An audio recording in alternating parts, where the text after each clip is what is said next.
La préparation mentale, ça sert à rien. Bonjour à toutes et à tous, soyez les bienvenus dans cette vidéo. Ici David Vigneron, je suis formateur en EFT, formateur en thérapie brève, en hypnose et également en préparation mentale. Je suis ravi de vous accueillir dans cette nouvelle vidéo. Vous l'avez compris, on va parler de préparation mentale qui ne sert à rien.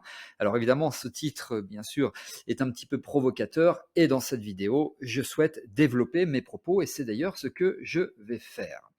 Alors peut-être que vous vous dites pourquoi est-ce qu'il dit ça? Il n'est pas sérieux, il a pété un câble, comme on dit, etc. Évidemment que non, je vais tout vous expliquer. Et néanmoins, je pense quand même que une partie de ce que je dis est vrai. La préparation mentale, ça ne sert à rien, mais je vais développer tout cela. Alors, je vous précise que vous avez la possibilité de vous abonner à cette chaîne YouTube. Pour cela, cliquez sur le bouton s'abonner et activez la cloche de notification pour recevoir donc une notification, comme son nom l'indique, lorsque je poste de nouvelles vidéos. C'est tout à fait gratuit. Alors, la préparation mentale, ça ne sert à rien. Je reviens sur ce fameux titre qui peut-être vous a fait tomber de la chaise, enfin j'espère pas. Donc la préparation mentale, ça ne sert à rien.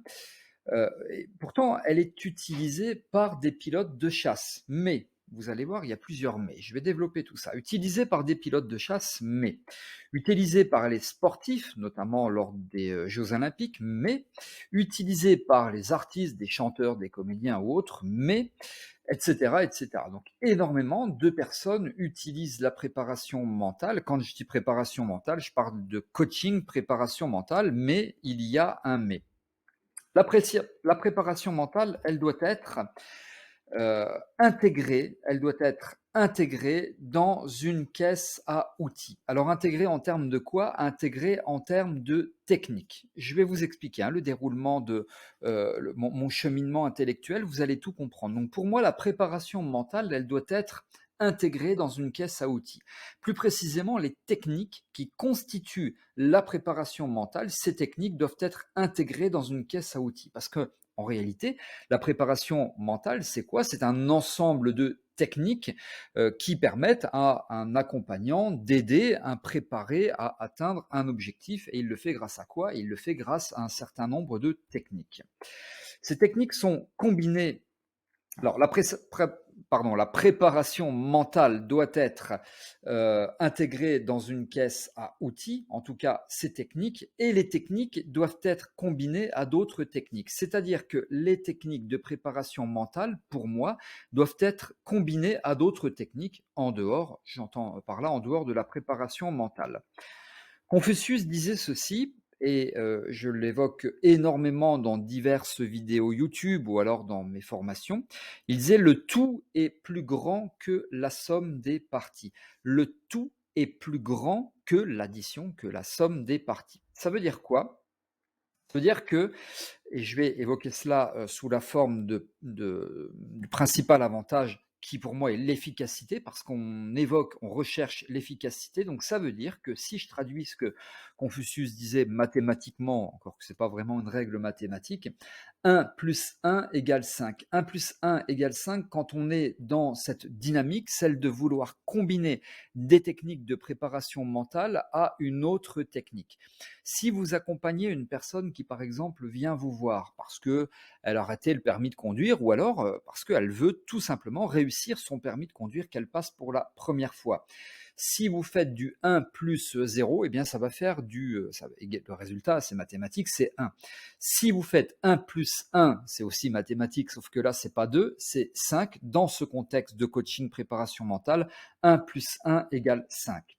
Par exemple, vous allez combiner la préparation mentale à la relaxologie. Alors c'est très bien, la préparation mentale, vous allez préparer moi je parle de préparer, vos préparés, consultants préparés, vous allez préparer votre consultant, votre préparé, par exemple aux techniques de visualisation, etc. Mais vous allez aussi, grâce notamment à la relaxologie, le préparer à la gestion du stress. Donc, technique de préparation mentale plus relaxologie, donc gestion du stress, vous faites du 1 plus 1 égale 5.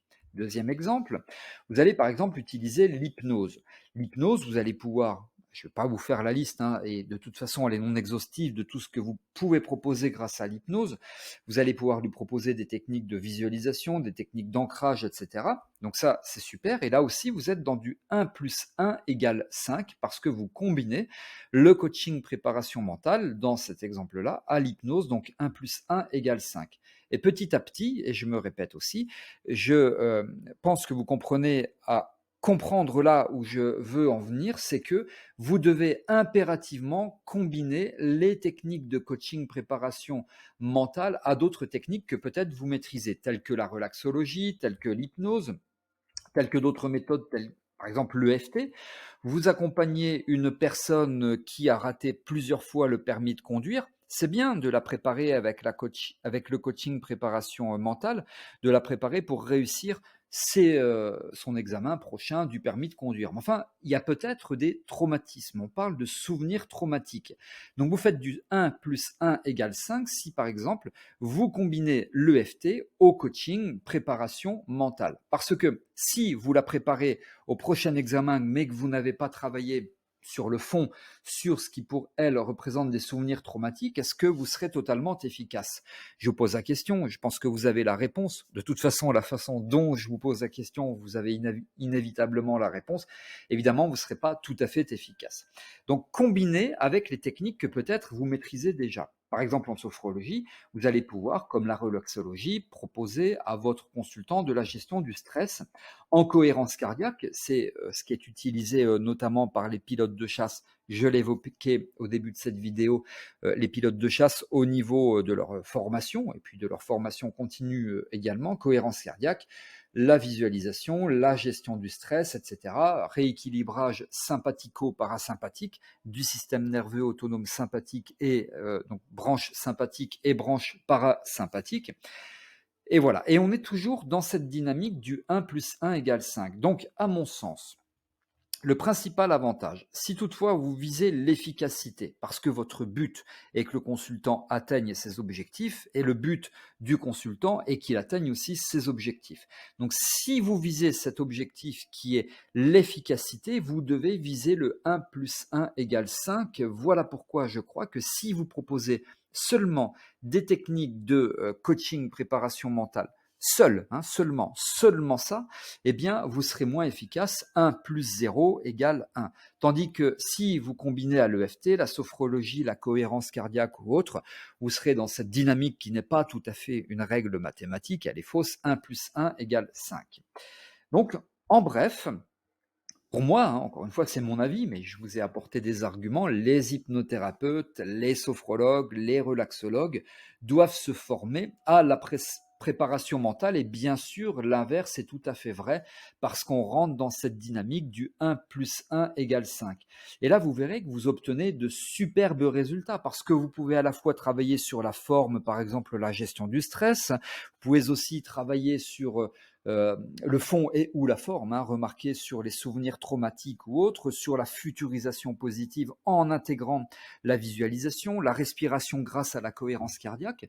Donc moi je prétends, et c'est ce que j'ai toujours dit, qu'un bon thérapeute, un bon coach, c'est une personne qui détient plusieurs techniques, plusieurs outils dans sa fameuse, et j'utilise volontiers ce terme-là, dans sa fameuse caisse à outils. Donc pour moi, tous les hypnothérapeutes, coachs, sophrologues, relaxologues, praticiens en EFT, en EMDR, enfin tout ce que vous voulez, doivent se former à la préparation mentale et vice-versa, puisqu'on part de ce postulat qui est le 1 plus 1 égale 5 étant une illustration de la citation de Confucius. Voilà pour ce que je souhaite vous dire dans cette vidéo. Vous souhaitez me poser des questions, interagir, vous avez la possibilité de le faire sous cette vidéo. La partie des commentaires est réservée pour cela. Si vous souhaitez suivre ma formation en ligne de coach préparateur mental, là aussi vous avez toutes les indications qui figurent sous cette vidéo. Le programme y est détaillé. C'est une formation qui est ultra développée hein, en termes de contenu d'enseignement.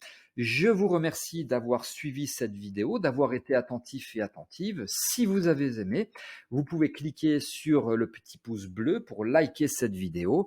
Merci et je vous retrouve avec grand plaisir dans de prochaines vidéos. À très bientôt.